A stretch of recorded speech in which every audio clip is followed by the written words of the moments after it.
ঈর্ষাতুর নই, তবু আমি তোমাদের আজ বড় ঈর্ষা করি।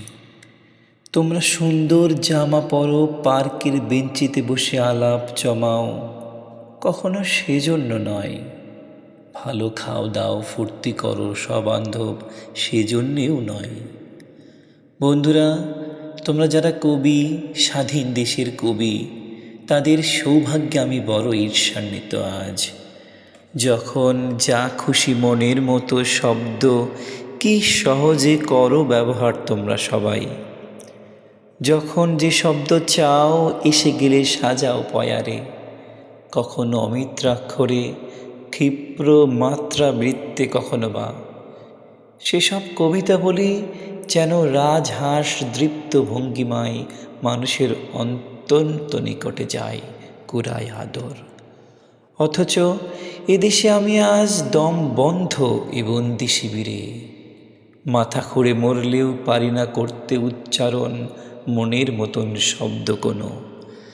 মনের মতন সব কবিতা লেখার অধিকার ওরা করেছে হরণ।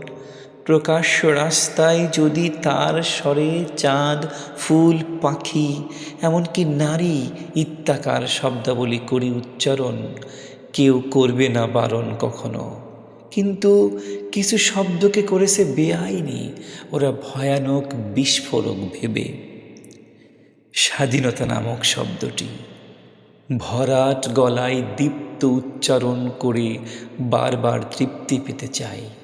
শহরের আনাচে কানাচে, প্রতি রাস্তার অলিতে গলিতে, রঙিন সাইনবোর্ডে, প্রত্যেক বাড়িতে স্বাধীনতা নামক শব্দটি আমি লিখে দিতে চাই বিশাল অক্ষরে। স্বাধীনতা শব্দ এত প্রিয় যে আমার কখনো জানিনি আগে।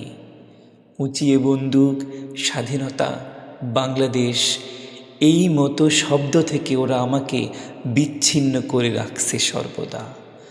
অথচ জানে না ওরা কেউ গাছের পাতায়, ফুটপাতে, পাখির পালকে কিংবা নারীর দুচোখে পথের ধুলায়, বস্তির দুরন্ত ছেলেটার হাতের মুঠোয় সর্বদাই দেখি জলে স্বাধীনতা নামক শব্দটি।